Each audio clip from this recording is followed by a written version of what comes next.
I was making some money from social media that was more than what I was making as an engineer. I made like $26,000 in a month. I just made half my salary in 2 months. What the fuck am I doing? I was losing out on money because I had to stay at work. People are saying you're the Canadian Drewski. Every character that I make, it's an extension of me or someone I've met. What's unique about my profile is people get to learn at the same time as they get to laugh. I jumped in my bed, I filmed, started talking, made up, a scenario, 25 million views. What was it like being on a TV show with Drake? One of the coolest things, someone I've looked up to since I was a kid, being in the room with him and getting to work with him is super inspiring. You're not really looking at your views and numbers saying this is what's motivating me. So what's driving you? I think just every character that I make is some extension of me. Like something Really? it's an extension of me or someone I've met. So Okay. A lot of the skits I do, it's like I have an interaction and I write it down to me. I've been in the back of an Uber and the guy, I was in, what's it called?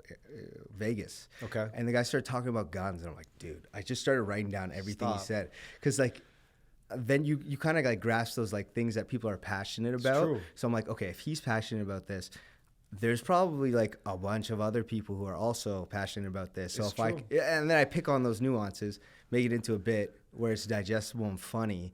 So it's not like I'm. But you're making also like a pro at it at the same time. I'm not making fun. I am making fun of you, but in a playful way, Yes. enough so that you can feel represented. Yes. That's kind of the goal. Yes. Not to offend you, but to make you laugh and be like, I do that shit. I've said that before. Yes. This guy, I know a guy who does this. It's always about shareability. Of course. You're killing it, bro. Honestly. Thank you, man. I appreciate it. I've been watching your content. You're fucking hilarious. I think that the way you create content and your comedy is very unique. It shows with the numbers, obviously, what you've been able to do. But I want to kind of go back into your life. Right. I want to take it back, right? Yeah, there's a lot to unpack. Where were you born? I was born in Brantford, Ontario. Okay. Same place as Wayne Gretzky. There you go. Yeah. Actually, his grandpa lived around the corner from my parents' house. Yeah. Okay. So not really Or a big his city. dad, actually, Walter Gretzky. Walter. Shout out Walter. Yeah.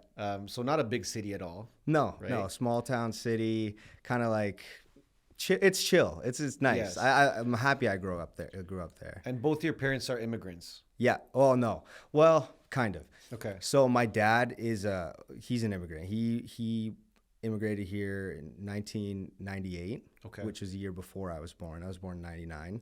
And my mom, her parents immigrated here when she was 2 years old. Okay. From Pakistan. They're originally from Goa, India. Okay. Which is a part of India that's been colonized by Portuguese people. So my grandma's last name is Fernandez. My mom's last name is Fernandez. Okay. And then my dad immigrated from, he was in Kuwait, Sick. but he's born in Palestine. Okay. Yeah. So what was that? And you have a brother, you said too? I have one younger brother. He's 23, I think. Okay. 23 or 22. Okay. Yeah. What was that like growing up in that household? Oh man, I was always I grew up like a shit disturber. I've Okay. always been kind of not I was like the black sheep. So, I like to push boundaries. I like to not follow rules. I was very loud in class. Yep. I'd always get in trouble. My parents would have to come to the school. But I always had good marks. That was the one thing that was I always made sure I had good marks. I think it's because my parents instilled that in me. Okay. You want to get a good job.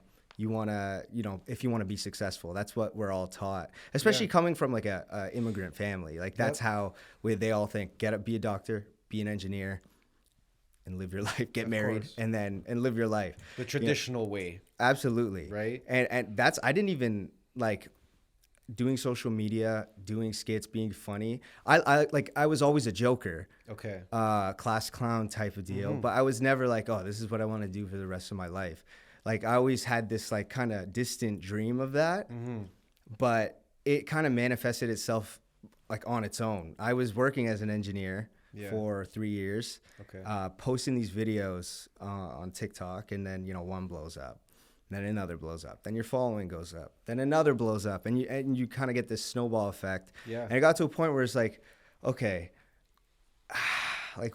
I love engineering because it stimulates your brain in a certain way. For sure. But I also love this thing that it stimulates my brain way more. Yeah. Like I get to push myself and be creative, you know, explore new ideas, learn about so many different things, and then also share that with everyone else. Yeah. So I got to a point where I was like, I was making some money from social media that was more than what I was making as an engineer. And I was like, shit, like, what do I do here? Damn. Like, am I like, do I jump ship? Because in Canada, as an engineer, you have to work for 4 years under what's called a professional engineer, or PEng. Okay. And then you can get your PEng designation. So that's like what every engineer is looking to do. Okay. Right? You get that. Once you get that, you get a stamp.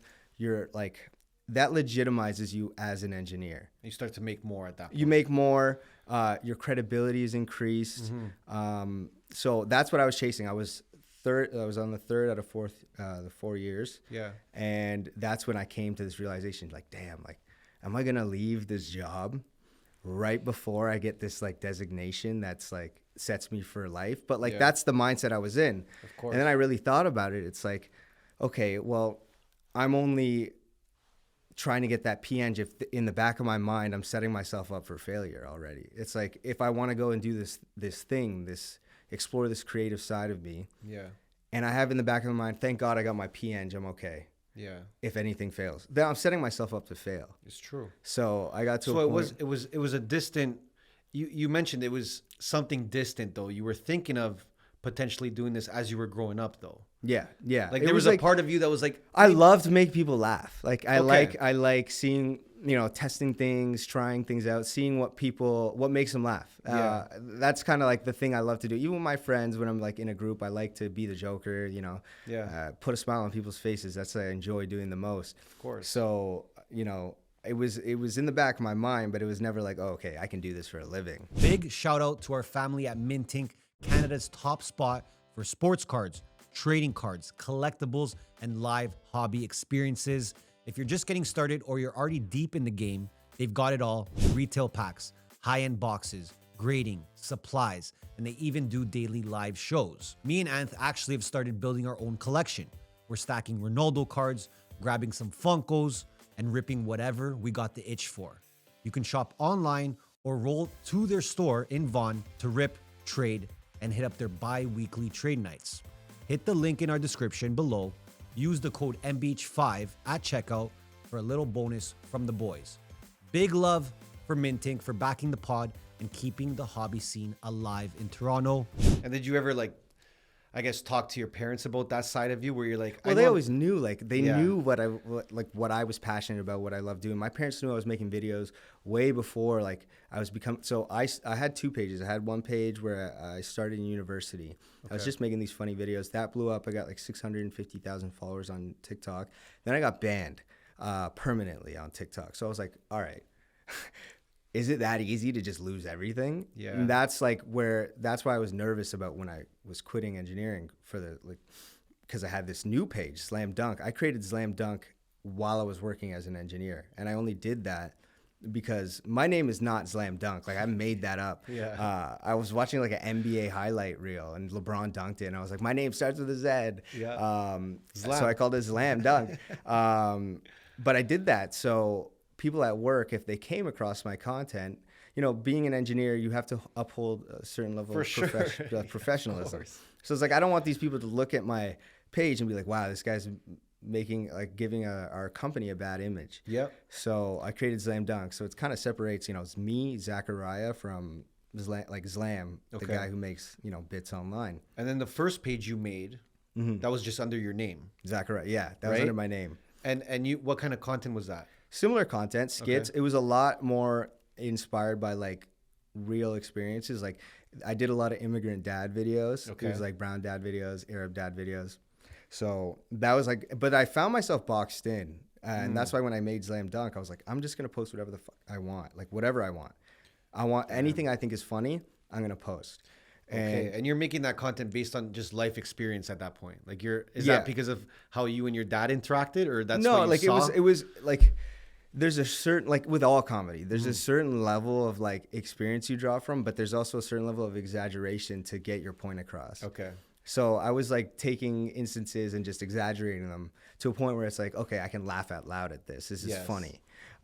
So I was doing that, but I found myself like, then if I wanted to post something else that I thought was funny that didn't involve me doing an Indian accent or an Arab accent, it would just flop because that's what people wanted to see. True. Which people would say now is like, when you're starting as a creator, a lot of people will tell you to just pick a niche. Yeah, I see, and that's the thing. Like Which you did grow, to be yeah, honest. I You did grow, and I grew way quicker than this Zlam Dunk to grow. Okay. But the thing is, what was my end goal? My end goal is not to be the brown dad guy, like the guy who does, the guy who does brown dad videos. I don't want to be that. That's not all. That's very one dimensional, and that's not like the only thing I want to be. Yeah. So I was like, you know what? I'd rather slowly grow, and gather the audience that enjoys what I think is funny and my like style of humor over one specific video. Even if it took you a little bit longer to 100%, grow, you were still down. And what were you learning about,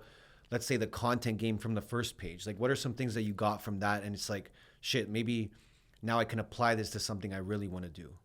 Because it's not an easy game. Yeah, like I think it was learning what not to do. It wasn't more so like what because like I learned a lot of things about like understanding how to make a viral video. Like keep it short. You don't want a lot of like dead space. Keeping people engaged because with TikTok, with Instagram, any short form content, people don't have attention spans to be sitting through a video unless it's got like extremely valuable information for them and they want to consume that.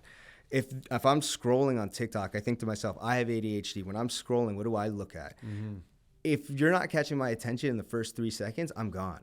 So the first 3 seconds you learned was like, if you had to tell me, let's say from the first page that you made, if you had to give me, let's say, 3 things that you really learned about creating a viral video, what would they be? One would be in the first 3 seconds, have something like substantial happen, something that kind of gives people more insight into what the video is about. Okay. Whether if it's funny, if it's useful, like information.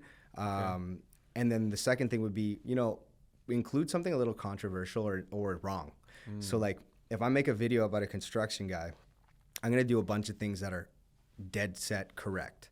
But I'm also going to throw in one thing that's completely wrong. Okay. And it sounds bad. It's like rage baiting. But I know everyone's going to comment on they're not going to comment about the 20 right things I said. They're going to comment about the one thing I said that's wrong. And that becomes this huge point of discussion in the comments. That's what I like kind of strive for. Like, active conversations in the comments, and shareability. Like I think when I make a video, I don't make it for the person who's watching. I make it for the person their friends. So it's like they can send it to their friends and be like, yo, you do this. Or yo, I've seen you do this. Oh, he did this the other day. Share it to my group chat. Like, this is so Brian. Damn, that's an interesting angle though. Like what you just said, like I make it for their friends. Yeah, I don't make it for them because it's like people, it's hard for, like if I'm watching a video, it's hard for me to take accountability and be like, damn, this is me. But it's so much easier for me to cast blame and be like, yo, that's John. True. I that's just the way I look at it now. No, but it's right. You're looking at like the psychology of it almost. Yeah, like, to a certain extent. But like that's after so many repetitions that I kind of understand now. That's how people work. That's how people consume information. And that's how it's shared. Yeah. And I noticed you also put the text, a lot of your videos, you'll have the text in the first 3 seconds kind of explaining. I just keep the text on screen for the whole time. Because like some people, like the way I think of it is sometimes I'm like, I'm on the subway and I don't have AirPods. So like I might only turn the audio on for like halfway through the video. So if the text is gone, I have no context as to what the video is about now. And it's not funny. Okay. Makes sense. Yeah. So I want people to have like full context the whole time. So even if you start the video halfway through the video, you might have missed that first kind of what draws you in, but you're already in the video now. So so I just want you to understand what the video is about. True. And then length of video, like have you played around with that? I play around with it. I don't really focus. I think if it's a good video, it's a good video. Like if you have a solid concept and you've executed it properly, I think, whether it's a 10, 20, like you can have 10-second videos that are phenomenal, but you could also have a minute-long video that's just as good. Okay. So it just depends on like how long it takes to get that point across. Okay. That underlying theme that you're trying to address in the video. Of course. And what were you learning about what not to do to create a viral video? Overthinking, like that's the one thing. Like I think creators get stuck in this like very like and this is also like sometimes I shoot myself in the foot. I'm the one of the quickest decision makers I know, like almost too quick. So like if I have an idea, the length of time it takes for me to go from an idea to like posting it, sometimes is less than 20 minutes. Wow. So, like I can go from like, this is funny, I'm filming this, I'm editing it on CapCut in like 5 minutes, and then it's up. If I think it's funny, I don't, because the longer I sit there, the longer I'm like, oh, this is funny. Oh, why did I do that? Yeah. You know, you get in this like cyclic mindset of like, wow, I don't know if this is as funny as I originally thought it was. What if it's like a great video? You'd like, so I've had videos where I thought were shit and they blew up. Or like I did this caving video a long time ago, and like a lot of people just know me from that now. Like if when you somebody, have the bed sheet on I have the bed sheet on. I was working. I worked from home at the time. Okay. And like you could see, I'm wearing like a polo shirt in the first one that I ever did. And I was like, I'm scrolling on TikTok as I'm taking a break, and I see this guy caving, and I'm like, holy shit. And then I just click on his page, and I see every single video is like, they get a lot of views, but every single video is like he's explaining this like detrimental situation in such a like positive way, and that kind of contrast is funny. So I was like, let me just make a video kind of like parodying this. I jumped in my bed, just like I just started talking. Like I filmed, started talking, and I was like, made up a cave name, made up, you know, a scenario, and maybe two or three takes, and then I just threw it on. It was like 16 seconds long, maybe. You know, that's 25 million views. Oh my God. You know, so it's like things like that. I always try to seize the opportunity. Like I don't overthink it or, you know, wait on things. I don't like sitting on videos. Like now, I have like a management team who like, you know, everyone's like, you don't have to post it right away. And I'm like, fuck, like I need to get this, because that's a release for me. Now I can move on to my next idea. Now it allows me to like move from one topic to the other. I get so hyper fixated on like one concept. I have to get it out. And once it's posted, I can move on to the next thing. True. Which I think as a creator, I mean, we were saying this before the pod started, but I think as a creator, that's a great way to be. I think a lot of people fail more so with the overthinking side. Yeah, I think it also depends on what type of content you do. True. Like if I was trying to do informational content, that would be a lot more difficult for me to succeed, with this kind of mindset that I have now. But because it's comedy's subjective, and it's like, if it's not funny, it's not funny. I just move on, just do another video. And are you just judging it based on what you think is funny? Yeah, like you'll watch it and be like, okay. If I probably laugh at my videos more than anyone else. That's amazing. And that's what's worked for me. And I hope people laugh at it, but it's always like, if I think this is funny, I hope someone else out there thinks it's funny. And if one person thinks it's funny, then maybe, you know, another person thinks it's funny. So, okay, so let's go back a bit. You have the first page. It gets nuked off TikTok. Why does it get banned? I was doing like these videos where I would stitch. You know how there's that feature where you stitch? I would stitch videos. I had this character, and I would stitch videos, like specific types of videos, like ones where dudes are like dancing and you can clearly see their like dick imprint. And it's like, I know what you're doing. That's kind of corny. In retrospect, that's not content, just me making fun of people. True. I was kind of just being like, what are you doing? So it's like the classic, like, video happens, then you're after reacting to it. It's just a reaction video. And like that works for like streaming. Cool. For sure. But like, I don't want to build my whole brand off of making fun of people.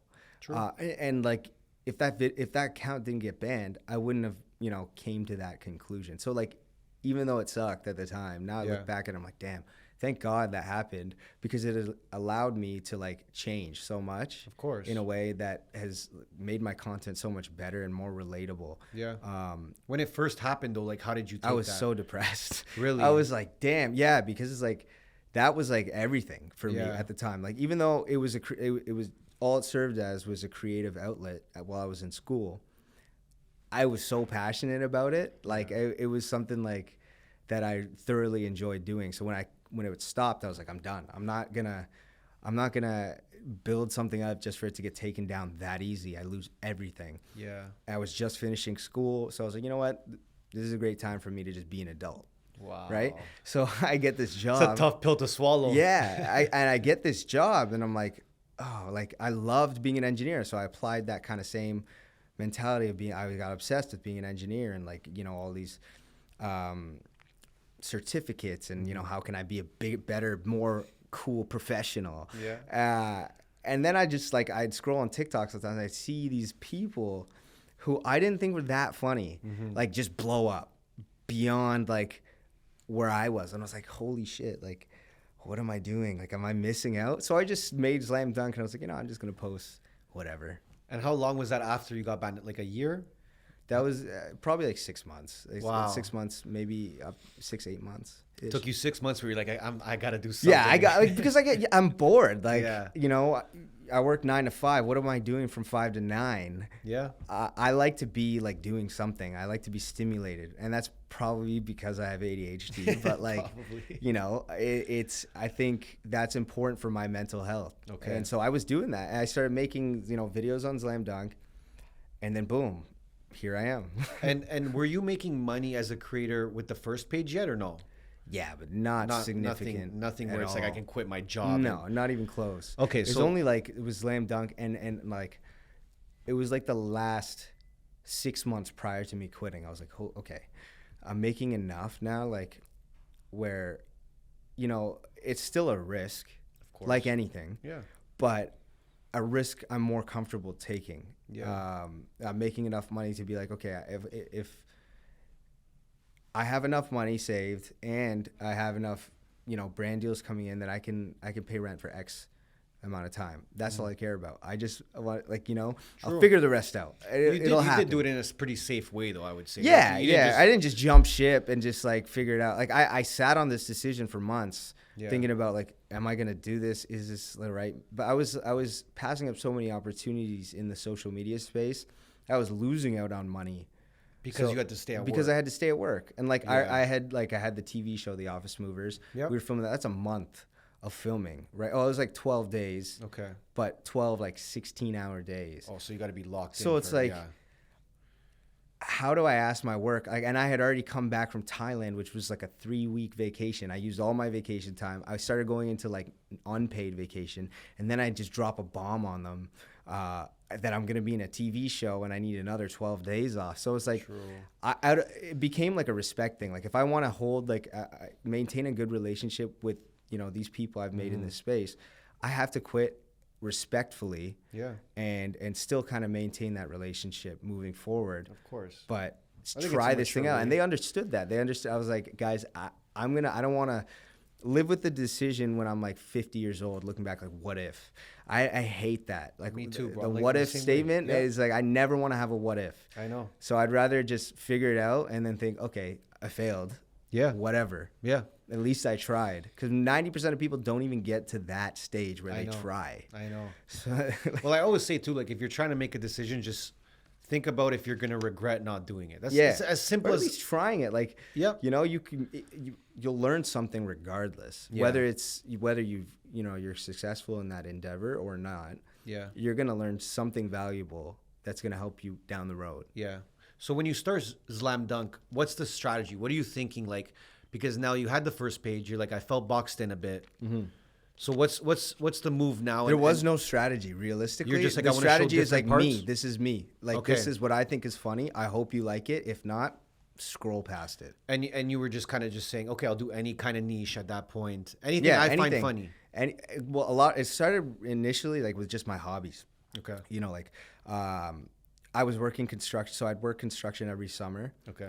For a buddy, so I developed a lot of like lingo and knowledge in the construction kind of industry. Okay. So then I start with a construction video, and then or like I had a dirt bike or I had a motorcycle, I'd make a video about dudes who have motorcycles. I was really into cars. I make a video about dudes who are into cars. Recently, it's like aquariums. I've always been into aquariums. Yeah. Like, but I've never thought about, there's a comedic aspect to this. Like, some things I catch myself saying, it's just borderline funny. Like, Of course. you know, how passionate you can get about these like very niche topics. Well, I think you kill it with those niches. Like even the ones when you're the person on the bicycle Yeah. that just snapping every Well, time something and that happens. happens because I see, like, I did that video because I saw a video of a dude snapping on another dude and it was real. Yeah. So like, what if I make this real but add some sort of comedic relief to it? Yes. Or I go flying off the bike. Of course. And that's funny. And So- are you whenever you make these videos, because when I watch your videos, I'm like, this guy knows everything about everything. Right? Yeah, a lot of it's like stuff I've done.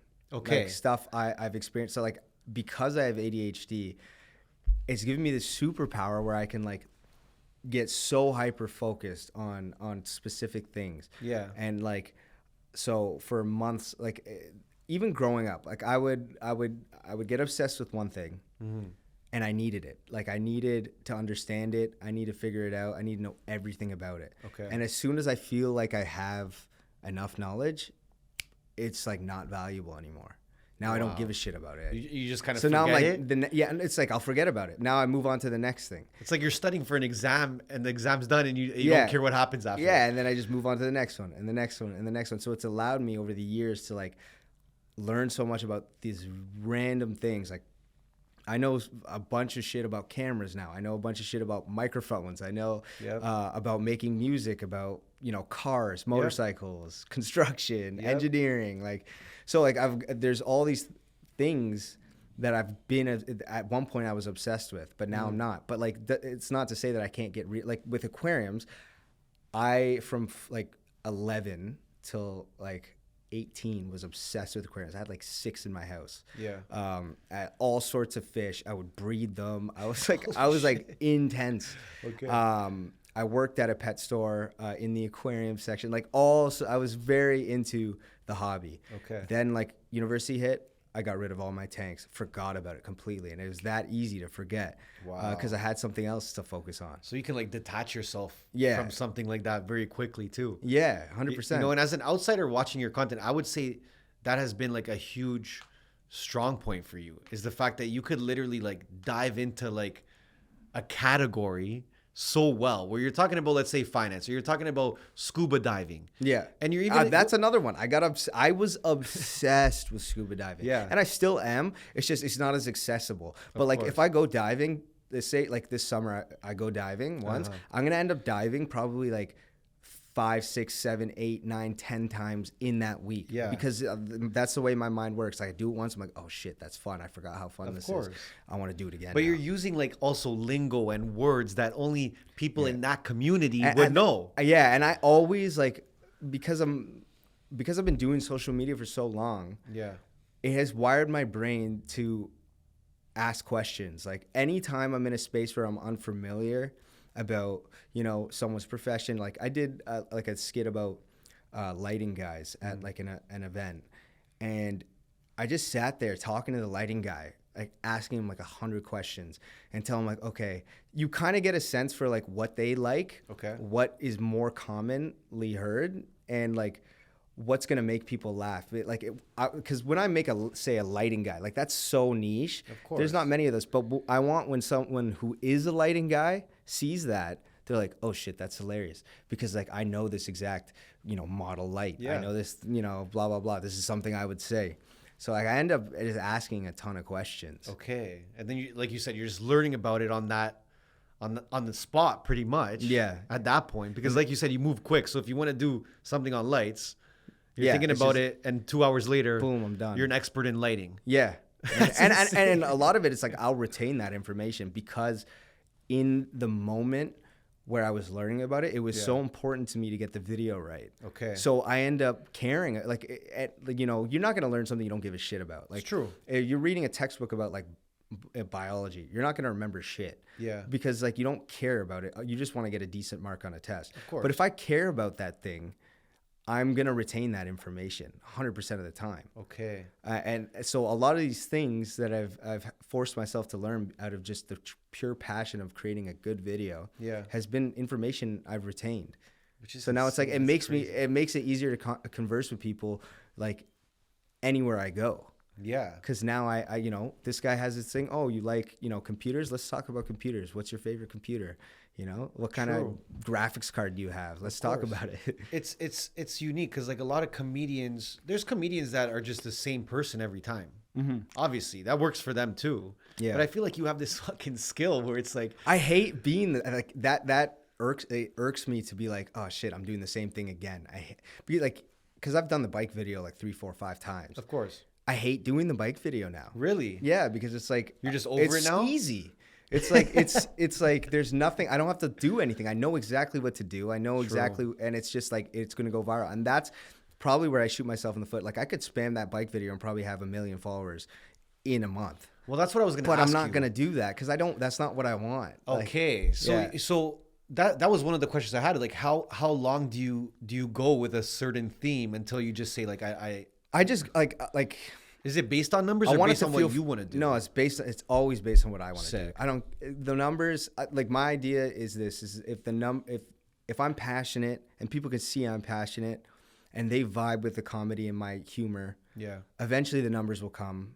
Eventually everything falls into place. That's my idea. I don't know if it's true yet, but it's been true up until this point. Yes. So I'm going to continue doing that. I don't really like the numbers are cool, but I want to feel satisfied with what I'm putting out. And I don't if I'm just spamming the same shit. Of course. So it's like a give and take. Yeah. I sacrifice, you know, virality sometimes for just out of pure passion for, you know, what I'm trying to do. Well, I think that keeps you motivated, but it also keeps you happy about what you do day to day. Yeah, like I'm not gonna. It's like I want this to be something I can do for the rest of my life. Yeah. Maybe not just doing short form videos. Like obviously there's evolution of that, but I want it to be fun always. Yeah. Because when you take the fun out, what am I doing it for? Yeah. Other than money. Of course. And money's cool, but like, yeah. if I'm getting money and I'm not having fun and I'm depressed, then what's then the you point might of as well having the money? Like, Might as well just go be an engineer again. yeah, like Right? I could work and like trade my time for money, and you know. And talking about that, like just to touch back on that, for any creators that are watching this and they need an extra push right now, let's talk about when you quit. How much money were you making as an engineer when you quit? 80,000 Canadian. And you were you already making as a creator at that point? Yeah, I was. I made like I think it was like 26,000 in a month. Yeah. And back to back month it was like 16,000, then it was like 26,000. Damn. And I'm like, okay, I just made half my salary in 2 months. Yeah. What the fuck am I doing? Like, Yeah. And it's like I have to spend a fraction of the time on to make that money. True. So it's like I broke it down to this. It's like how much time am I trading for how much money? And the trade-off is unbelievable. You cannot compare that. Like I make a 30-second video and you're telling me I can pay $10,000. Yeah.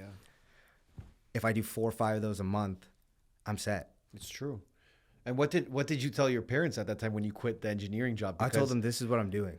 I'm making this is my decision. My parents, I think they learned this like when I was young. Like I've never been like I have a hard time following rules and listening to people. Okay. I listen to me, which is obviously not the greatest thing in some aspects, but like you follow your gut. I follow what I think is, you know, Yeah. the right thing to do. Yeah. And maybe it's not, but I'd rather find out that I made the wrong decision, and because I'm not going to learn if somebody tells me, True. you know, if it comes from someone else and I make the decision, I'm Yeah. not going to learn nearly as much as if it comes from me and I fuck up and I'm like, okay, now I'm the know. same. I got to At learn least the hard tried. way if I'm Yeah. going to learn. Yep. So I told my parents, and my parents like already kind of knew it was coming, and they've been so supportive. I put them through so much shit growing up that this was like nothing to them. True. And they've already like they're proud of me.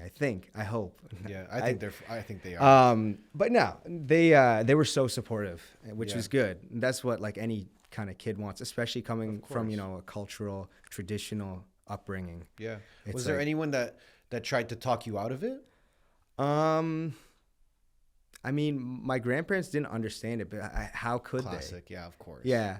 So how do you explain that to someone who's like doesn't understand the internet? Yeah. So like their criticism didn't really hold as much weight in Yeah. a sense. Like I still understood where they're coming from, but then I'm like, okay, I'll show you guys. Give me a little bit of time.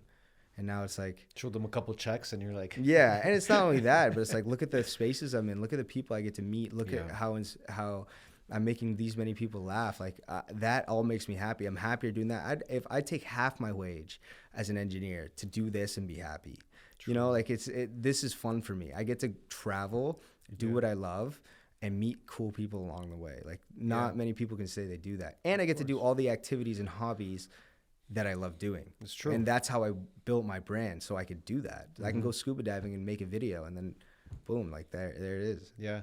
And so when you're growing Zlam Dunk now, Yeah. because now you went full time, you had it for 6 months, then you pretty much went full time on it. Correct? Is that Yeah. the timeline pretty much? And is there a moment that really changes for you? Is there a video that really changes everything for you in terms of making money, in terms of maybe travel? Not really, no. It was just like I Gradual? think it's a compounding thing. Like it's just like one video is good, next video is good, and then it's like people start to understand my humor. It's like I just want people to understand what I'm trying to create. Yeah. And you know, once they're on board with, you know, Zlam Dunk, the type of, you know, videos I make, it's like it's easy. Yeah. But now it's just like getting new people to you know, putting my stuff in front of the eyes of new people. Yeah.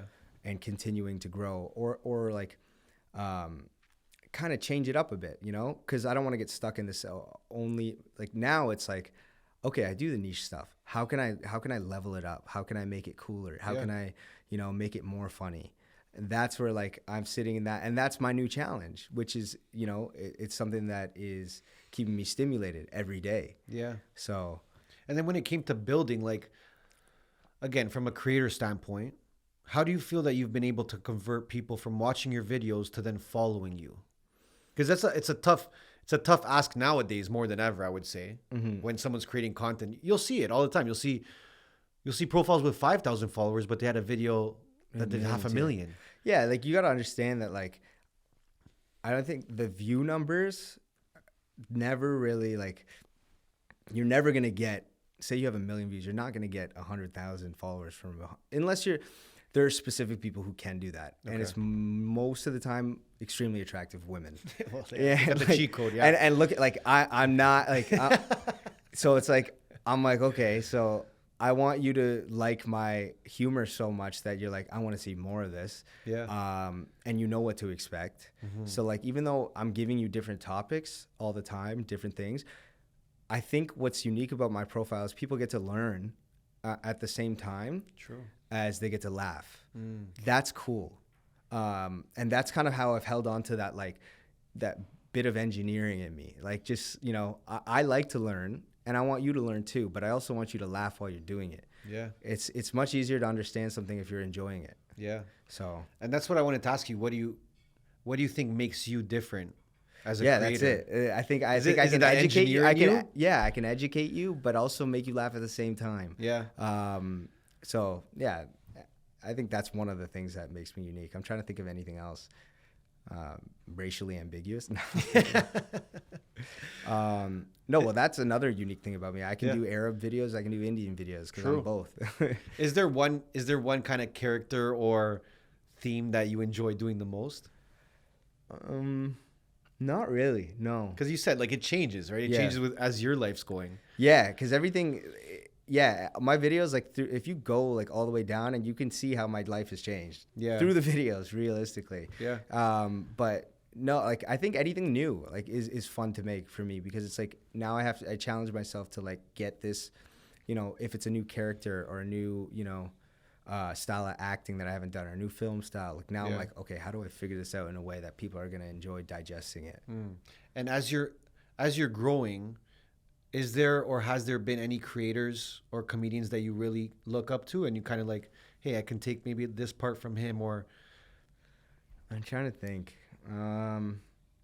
It's tough because like there are there's a lot of creators that I think are amazing, and there are a lot of comedians that I think are amazing. But I try not to take from them, because most of my videos are just like situational and things that I've experienced. So I don't like necessarily look at other maybe film styles and like editing styles. Sometimes I'm like, oh shit, that's cool the way they edited that or the way they filmed that. You know, it shows a different perspective. But I'm trying to think off the top of my head, someone I really think is like super, you know, obviously like Lucas, who's my friend, Lucas Lopez. You know, I think he's unbelievably talented. Not only he does the Latino dad videos, but he also is so talented just at acting in general. Yeah. Like, you know, there's a lot of expression right here, like a lot of acting just without words. Yeah. He's really good at that. I'm trying to think of who else. You work a lot with him though too. You do. Yeah. He's a good friend. Yeah. You know, it's cool to be surrounded by other people who are fun, like do comedy. Yeah. Because you pick up things from them and things they've learned, and you know, every time you meet someone. Yeah. But I'm trying to think off the top of my head. It'll come to me. For sure. But off the top of my head, I can't really think of anyone. Well, people are saying you're the Canadian Drewski. I've saw that. Yeah. You heard that? I've seen that. Do you think you're the Canadian Drewski? In a different way. And like Drewski's so good at what he does. He's just like genuinely funny. Yeah. I think mine's a little bit different because there's a certain level of like specificity to my videos. Okay. Like, you know, it's about very niche subtopics. His are just broadly very universally funny videos. Yeah. So like I can watch it and so can anyone, like somebody who's like a gamer can watch his videos and still laugh because he's just universally funny. You're just I think the difference is I go into the sub niches and I try to, you know, highlight those little things. Yeah. He makes a funny video. Yeah. But he is everywhere. Like I think where they get that from is because I'm all over the place all the time. I'm doing one thing here and then one thing in a completely different, environment. Yeah. So I get where the comparison comes, but I'm not on his level yet. He's killed. I wish I could have his level of production though. That would be. I mean, you can get there. He didn't start with that, right? Eventually, yeah. But he's made such a huge name for himself. But I agree. He's like. But he's so talented. Of course. Yeah, like you cannot take that away from him. He's just so good at what he does. Yeah. So it's cool to see. What have you learned now about, because you're a full-time creator now, this is what you do for a living. Mm-hmm. What have you learned about making money in this world? It's different. It's much more different than I initially expected, because like as an engineer or any job, like I'm used to every 2 weeks I get a paycheck. I know how to budget that properly. But when it's like so the way that like most creators get paid is net 30, right? So I can make 4 sponsored posts today, and now I have the idea that okay, I have $40,000 coming in. Yeah. The idea is not to live like you have $40,000 coming in. True. That like when I first started, I got stuck in that kind of. Oh shit! I got this money coming in. I can spend this money up until then, and then you get all that money, and it's like fuck. Now I got to just pay bills. True. So what you were just saying, like, okay, like you were just spending it too quickly. Yeah, spending it too quickly. I was spending like without like you get this lifestyle creep because you end up around so many people with more money than you. Yeah. Who are levels above you. Yeah. Maybe not like maybe they don't do the same thing as you, but they're established. They have money. You end up in this like I can keep up with you game. Like I want to live the same way. It's so easy to fall into that. Of course. And yeah, just managing money that is different. Yeah. You have to budget properly, and you have to have a lot more self-discipline, because when you're in these spaces, it's like it's very easy to just your ego, like it's an ego thing. Of course. But no, I've learned, and I'm still learning. Obviously, like it's one of those things that you never stop learning. It's not like I figured it out. This is it. But and just like managing a business, it's different than like being an employee. Yeah. But yeah, it's cool. It's definitely a unique experience that I'm privileged to have. Yeah. You mentioned you're working with a team now too. That changed. Yeah.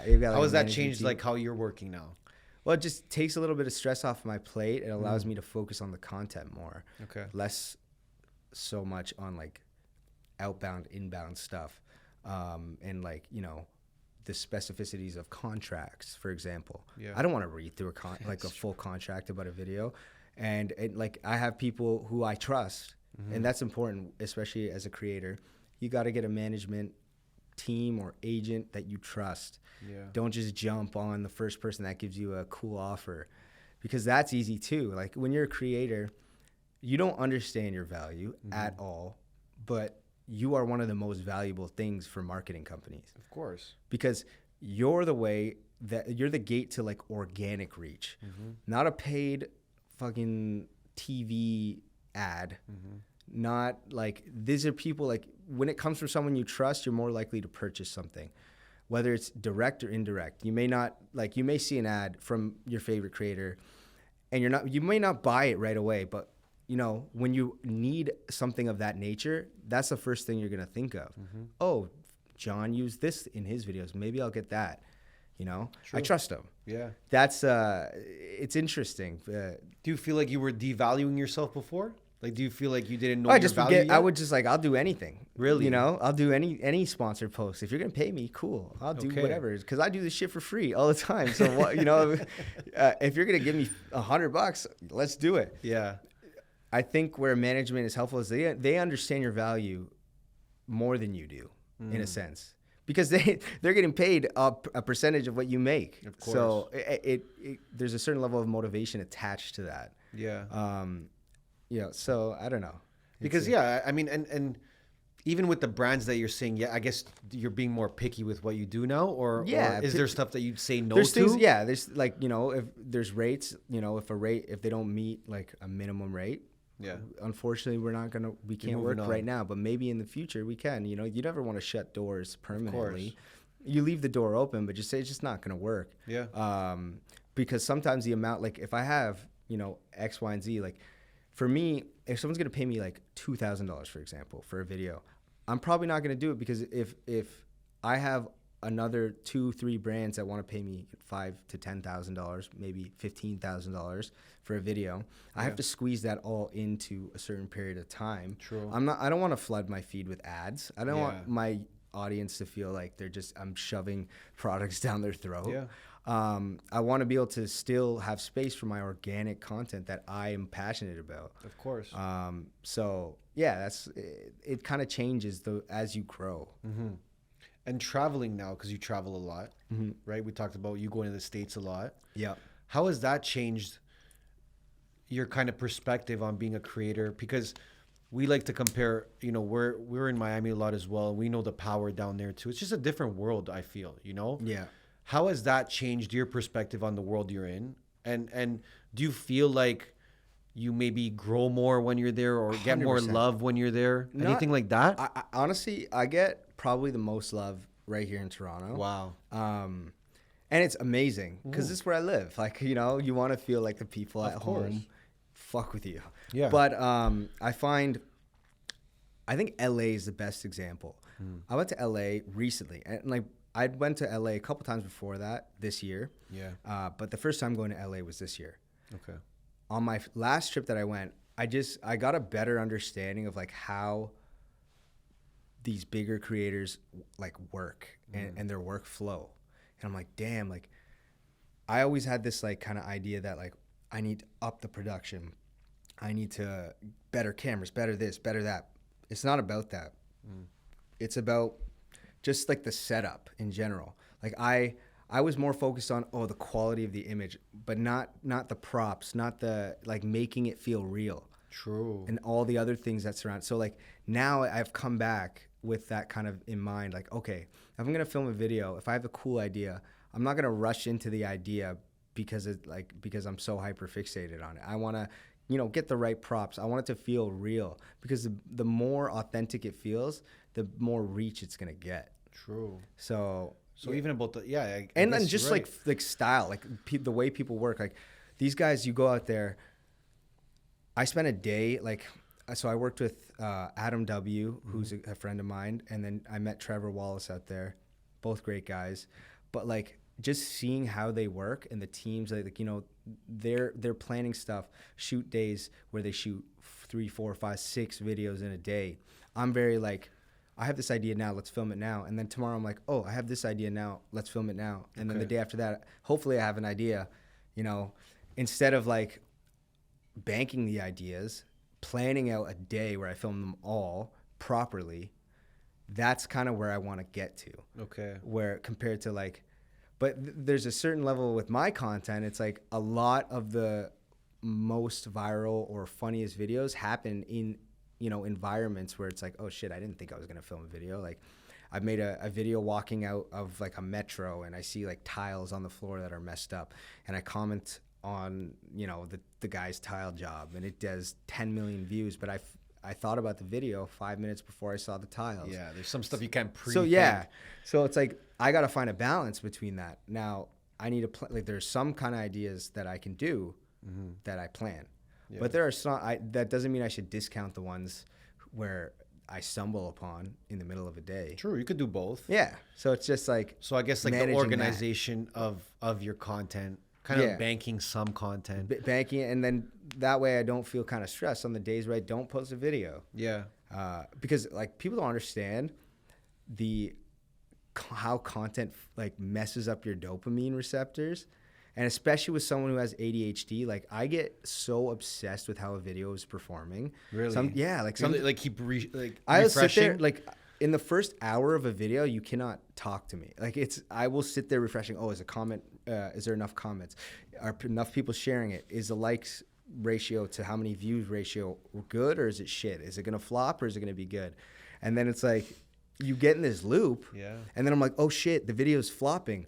Should I make another video right now to make up for it? And then you get in this like crazy kind of destructive cycle. Yeah. So I think a lot of people do that. Man, yeah, honestly. 100%. I agree, but I think it a just lot of is people... amplified more when you have like, I guess the lack of impulse control. And how are you judging it in that first hour? Like, what's your ratio of like? I like it like, on Instagram at least 10%. Have to like it for it to go viral. Okay. I think that's just with my brand, but like on my Zlam Dunk page, it's got to be 10%, or else it's I know it'll do maybe like 400K, but it won't do 1, 2, 3 mil. Okay. But on my I have a streaming clips page, I can have videos that like have a 4% like ratio or 3%, and sometimes they go viral. I just haven't cracked that. So you're saying it depends on the type of content. Yeah, I think it really does depend on the style of content you do. Okay.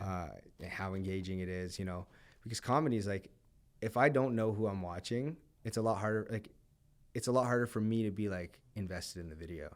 True. Now I think people kind of have seen my face before, whether they follow me or not. Because a lot of people, like, I've had people come up to me and they're like, dude, you're so funny. I love your videos. What's your name again? Mm-hmm. And they'll be like, wait, what's your Instagram again? And then they don't follow me, but they've seen my face. I've had that countless times. So it's like I know people are seeing my videos. Not everyone's following. Yeah. But for a video to do well, I think the face should be familiar. That's why collaborations are so good. True. Two familiar faces is better than one. It's true. And the collaboration side, even with the creators like you were mentioning, Trevor Wallace and Adam W. Number one, like what are some, you mentioned a few things, but what have you really learned from, let's say, one of them? From any creators that you worked with? And has there been one creator that you worked with and been like, damn, like that was impressive. What he just did was impressive. I think for example, Adam, seeing his team and how they work, like he's video, boom, it's directly onto one of his team members is on a laptop immediately like after. Right beside him, ready to go. Film, like they're editing it as they film it, and like he's the level he goes with his props, unbelievable. Like we were doing a video about people who use the star patches, pimple things. He texts his like assistant and he's like, I need a hat that also has a solar system circulating my head. His props are insane. And like the next day we're filming the video and he's got this contraption. Yeah. And it's like, damn, dude, like that's sick. Yeah. But yeah, that was really cool. I'm trying to think of who else I thought was, I was really impressed by. Off the top of my head, like just, it's really cool when someone can do improv really well. Like Lucas is really good at that. Kiki, who I just did a video with, she's fantastic at it. Yeah, that's impressive. That honestly impresses me more than anything else because like improv is hard to be funny on the spot. Like if I'm in character and I say something to you, for you to like think of something immediately and respond to it and make it funny is impressive. Yeah. So okay, so let's talk about because recently you did Office Movers. Mm-hmm. That was insane. Thank you. What a gig to receive. Yeah. How did that all come to be? Like, how do you get the call on that one? So me and Lucas, good friends, you know, we were hanging out a lot, and I think Jay and Trey were just looking. They had like two roles to fill. Okay. Initially, I think Lucas is the one who said, you know, Zach would be sick for this, Zlam would be sick for this. Yeah. And it was for Kaveh, which is like the long hair, plump Arab dude. So they, you know, we talked. I was like, yeah, I'm 100% down. And then they called me back like later in the week. They're like, yo, would you play two characters? And I was like, yeah, absolutely. Like, because it's just, I'd never acted before in a TV show or anything like that. So to get to like do two like very polar opposite characters was cool. And you know, like there were days where, you know, I never had a day where I did both characters at the same time, like a film day. But like, you know, you go from one day I have a lace front wig on, a fat suit, and I'm doing an Arab accent all day, to like the next day I'm like this dickhead, racist kind of Nepo baby prick. It was cool, like, and I've never experienced that before. But yeah, I got lucky, and honestly, being on set with other creatives who are just so talented, and seeing like everyone else's insight, and having just a collective group of creatives working on something so big, bigger than anything I've worked on ever, is inspiring. You're like, damn, like, you know, because Jay and Trey, they came from YouTube. They were making YouTube videos, and now look at it. They have a TV show that's like hilarious. It's crazy, and they brought so many cool creators together, which is also impressive. That show really put the city on in a way too, with all the creators in it. It's diverse, right? Like it highlights so many diverse like sub niches within Toronto. Of course, people don't realize like first of all, multicultural like Toronto is in general. Like that, the show highlights that very well. But also just like things that people didn't know, like the Toronto accent is so, like, even recently it's been put on, like there's creators who have put it on, like you know, Plush, she had a viral clip, and then, you know, now more people are kind of like they hear that accent, they're like, oh shit, he's from Toronto. Was it challenging for you to put yourself in an acting role, because you're used to short form?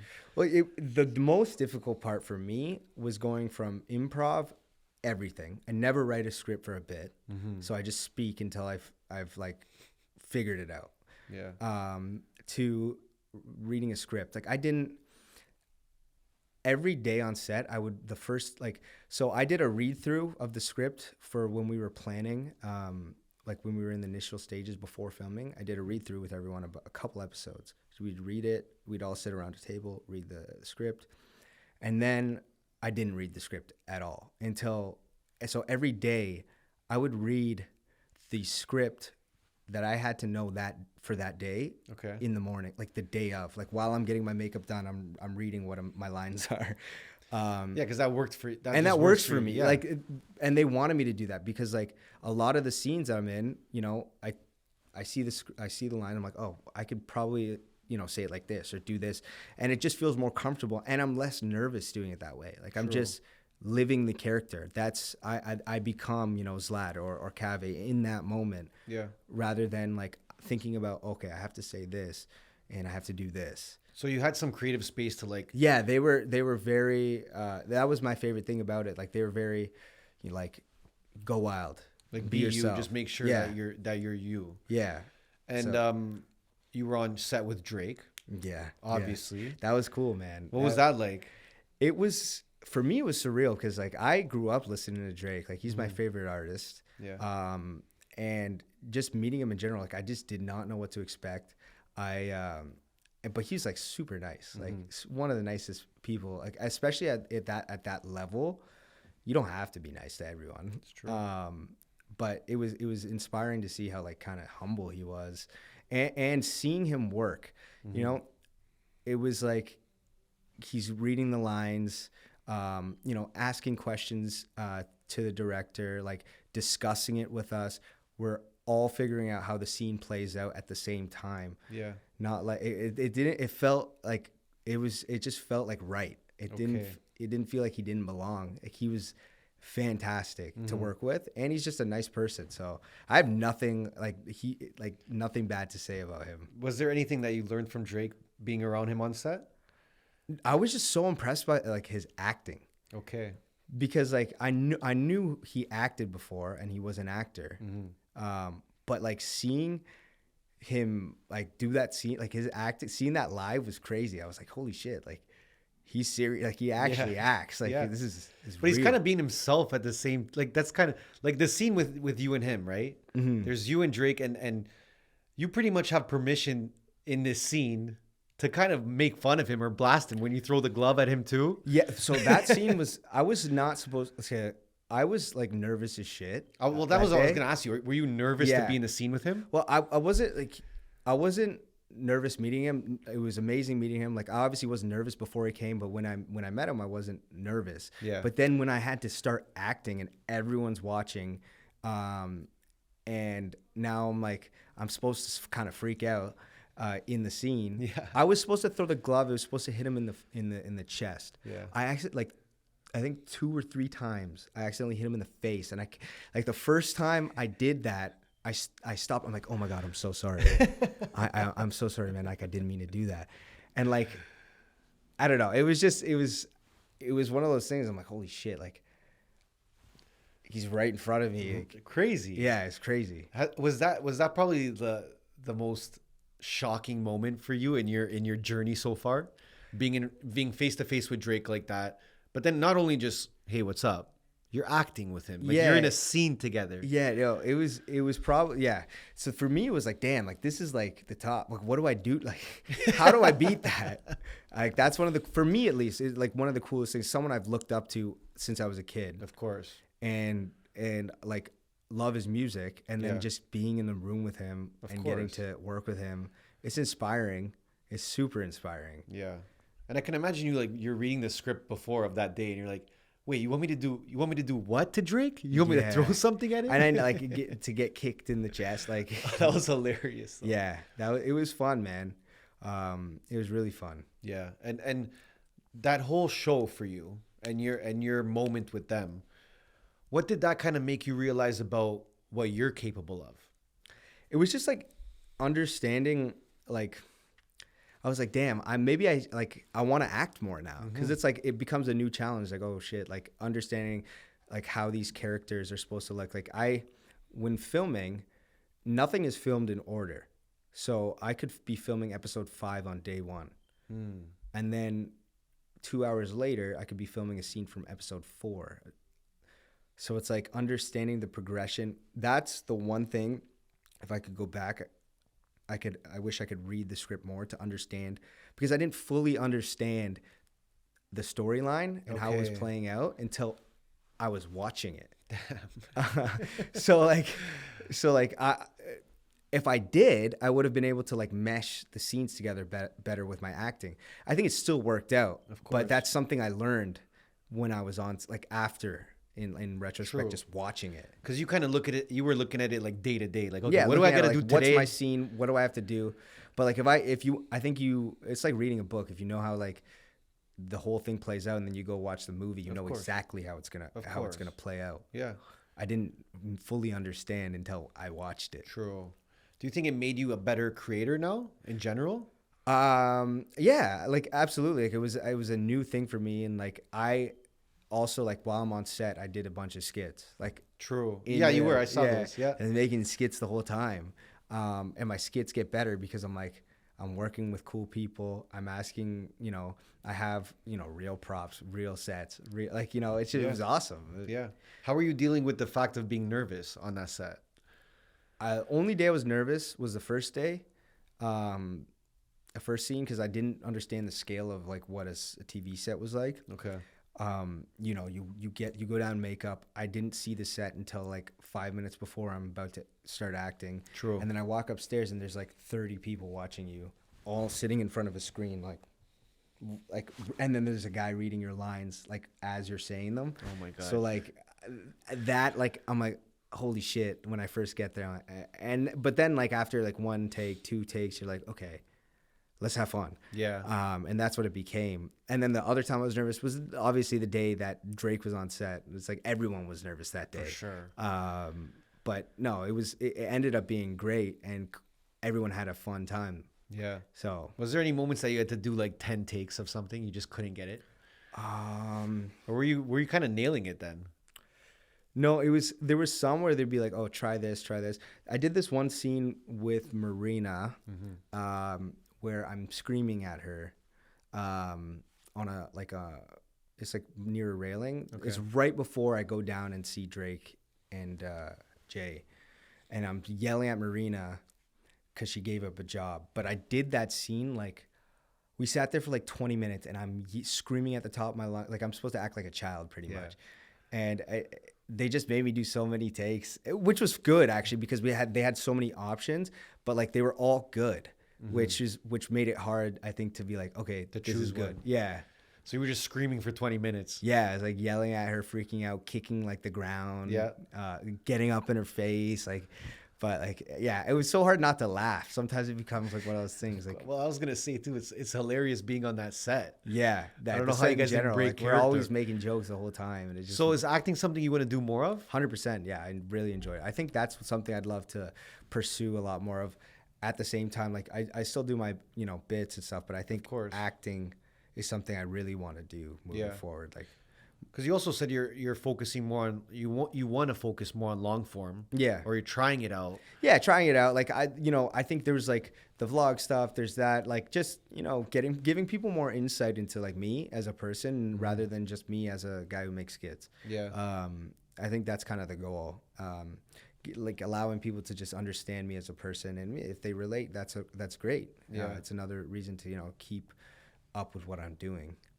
Has it been challenging the long form side for you? Oh, 100%, That you're used man. to short form. We were talking about it, obviously. Yeah. So like I was saying earlier, like I did this awesome YouTube video. I spent so much time. I spent 48 hours because like I also made a bit out of it at the same time because I learned how to color grade, and then and do SFX, a little bit of VFX, and like make it like a film style because it was filmed on a really nice camera. I hired a guy out in Sacramento, and we were drifting cars. So and then I was like, you know what? I'm gonna learn how to edit this. I spent like 48 hours, literally just on color grading for this thing, and it looks phenomenal. But I posted it, and it like flops. Like it gets like 500-600 views, or maybe like 1,000. I don't know. But it's like understanding that the retention. There's little things that I just don't know about YouTube, and people who have been doing YouTube for a while know this stuff. I was just looking at it as an experience, and it was a great experience. But I made a couple bits out. I made like this color grading bit that ended up going viral on the short form side. So it's like, it's interesting to see. But you want to show people like another side of you or the real you in a way? Yeah, just like people seeing me and like learn these things. And that's kind of like the idea. Like I had never drifted a car before. I went with a friend and did like professional drifting. Like I went with a professional drifter, went in the car. His name's Matt Field. And he took me in the car, and the first time I'm like shitting my pants. You're going like 100 miles an hour coming around corners and drifting cars. And then, he showed me how to drift, and I drifted for the first time in his car, which was cool. Yeah. So what's your focus like going into this next year? I think more organization, Yeah. Staying more organized, patience. I'm trying to, really develop patience. It's a tough one one. thing I've struggled with Yeah. my whole life. So patience is probably number one, not like jumping the gun on ideas and putting out videos and, slowing down a bit and focusing more on like what I'm putting out rather than the volume of how much I'm putting out, because I've already gone through the phase of volume. Like I posted 5 times a day at one point. But you lose a certain level of quality when you do that. So it's like finding that balance. That's what I hope to do this year. Yeah. Act more, meet more cool people, and then just ride the wave. Yeah. Do you regret anything that you've done the last few years? No, man. No regrets? I don't think I can look back at anything I've done with regret. whether it's been like a great experience or a bad experience, I think everyone has kind of like taught me one or two things that I've, carry moving forward. Yeah. Or it's been like a blessing. Yeah. And in like some your way. page getting banned. Yeah. Like that was like I thought that was the end of the world, Yeah. but it was the beginning of a new one, which was cool. What do you want to be remembered for? I think honestly, just inspiring people to be themselves. Because with social media, like we have this tendency to be like, oh, I'm gonna be like this. I want to be like this guy. I want to do this kind of thing. And in order to do that, I need to act like this. It's like, what if you just be yourself? Yeah. And I think the coolest thing about that is nobody else can do that. It's true. You could only be yourself. So finding that, uniqueness to yourself and being able to exploit that to, inspire other people. True. I think that's what would like to be remembered for, probably. And if there's a creator watching right now, or anyone watching that is inspired by you, what advice would you give them? It could be super detailed or it could be very general, but what would you, let's say someone just needs an extra push to start doing what they want to do. Okay. I saw this on the back of a shirt and I'll never forget it. Your fear of looking stupid is holding you back. And embarrassment is a very underexplored feeling. Wow. So you should try it. So I've had some of the most freeing one of the most freeing feelings ever, if you can just be okay with being embarrassed. Like, do you remember any moment that you were really so many embarrassed? videos. I film videos in public where I'm like making a fool of myself. Yeah. But like once I'm going, and everyone like. It's more embarrassing for the people around me who are like my friends, and when they have to see me do this and see how people look at me, I don't give a shit at the time. Now I don't, but like 2 years ago, I probably would have. Yeah. Now it's like, okay, this is gonna last 2 seconds, or it's gonna last 5 seconds. The person who watched it, who's looking at me and judging me, is gonna remember it for 2 minutes because everyone's selfish and care. They have their own problems. It's true. People care about themselves, Yeah. so they're gonna remember that for maybe 5 minutes and move on to the next thing. So it's why true. not just go out and do whatever the hell you want. What's motivating you at this point? Is there someone that you want to prove wrong out there? Is there someone that you want to make proud? What's your drive right now? Because you mentioned, and we're gonna get to the famous question about money, but you mentioned money, isn't your main driver. Numbers aren't either. You're not really looking at your views and numbers saying this is what's motivating me. So what's driving you? I think just needing to prove myself, like to myself, that I can do this. Like I'm exactly who I think I am. You know what I mean? Yeah. Because this whole thing is about like, it's always been about, finding out who I am. Yeah. Like throughout, like, because every time I do something new, I unlock I unlock a different version or a part of myself that I didn't know existed. So I want to unlock all the pieces. This is the idea, eventually, and, just, make my parents proud, and also just like give back to them in a way. They have sacrificed so much for me growing up. Like I played every sport. They've given me everything. They put up with a lot of shit too. So it's like to be able to give back to them and just have their, retirement be stress-free. That is a goal. I like that. Yeah. How do you bounce back from something bad happening? Or, you even said creators, we get in our own heads sometimes. It's a tough place to be, like mental health wise. Yeah. How do you get through, because life is not just up. No matter what's happening. It's like up, then down, then down, then down, then up. Yeah. Then down, then down, and then it's up. But literally, like, if you can go through all the shitty, if you can go through those little shitty things, yeah, you'll get to that end. Like nobody who's ever like, the only thing that stops you from being successful is quitting. Like that's like only thing. Like if you truly believe you're capable of something, the only thing that's holding you back is the thought of quitting or actually quitting. Yeah. Like look at the one like similarity between every successful person you've ever seen. And I'm not saying that I'm like this huge successful guy or anything like that, but I can see this. Anyone can see this. They all didn't quit. So, eventually, like there are people, like there are streamers, for example, who stream to, for example, I heard Jinxie, there's this guy Jinxie. I heard that he streamed to 0 people for over a year before he blew up. Look at him now. It's like, that's tough. You gotta be okay with being shit until you're not anymore. Yeah. Because like that that's kind of like, that's your pedigree, your track record. You're growing. People watch you grow. Yeah. And then eventually, boom, it all pays off. Was there any moment that you were close to quitting? No, because the thing is, like, I just never really cared because I had a full-time job and I had this idea of being like an engineer for the rest of my life. Yeah. That I didn't give a shit about the content. Like I was just making shit that I thought was funny. So if it flopped, whatever. True.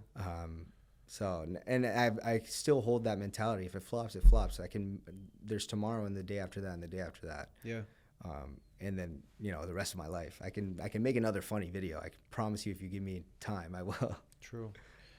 We're going to get you to manifest something now. Okay. I want you to manifest something you want to come to fruition the next 5-10 years of your life, so that we can come back to this pod, clip it, and say, Zlam said it. It happened. Shit. You can be as detailed as you want. Maybe a 2-part thing. Like, one, man, I want to pay off my parents' mortgage at some point. So this might not be tomorrow or like. No, listen, in the future. In the future. Yeah, pay off my parents' mortgage. And I don't know, like it's more of a broad, like kind of, it's kind of immeasurable, but just inspire people, just like make people feel good. Yeah. Right. Like I want people to have laughs, enjoy themselves, feel joy when they look at my page. I don't want anyone to ever have a negative kind of outlook when they see my page. So just to continue to do that and to have more people see that. How many people? How many people? I don't know. I don't have like a follower goal. I just it's more so maybe to act in like a movie. That would be cool. Like, yeah. Or like I write my own TV show. I've had the idea of doing that too. Sick. That's like a long-term goal. But yeah, actually that would be a good one. Manifesting writing my own TV show, whether it's sketch comedy or a drama. Comedy, drama, something of that nature. Okay. Yeah. You're going to do it. I hope so. You already made it here. You made it this far. Yeah, man, it's one step closer. And our final question, does money buy happiness? Oh, I don't think it does. I really, truly don't believe it does. Okay. And if you travel abroad, you'll see this too. Some of the happiest people you've ever met, you will meet while backpacking or doing something like that doesn't require any money. And those are the most free people because they don't let the weight of like the social aspect of having money dictate their life. That's the most free you can be. And that's the happiest you can be. I think in the world we live in this space, money can buy happiness, but to a certain extent. Okay. If you're not happy with who you are and if you're not happy with the things you're doing, money's not gonna fix that. It might put a Band-Aid on it for now, but eventually you're gonna have to face, the real reason you're not happy. True. So has making more money made you happier though? Yeah, I think like in a way, yeah. But I think I value the connections, the people I've met, the experiences, the memories I've made, way more than any dollar sign or dollar amount. Well said, bro. Thank you, man. I appreciate your time, man. I appreciate you having me. Anytime, bro. You're always welcome. Keep crushing it. Thank you, man. Keep making us laugh. Keep inspiring. I'll try my best. And we'll see you again soon, all right, man? Yes, sir.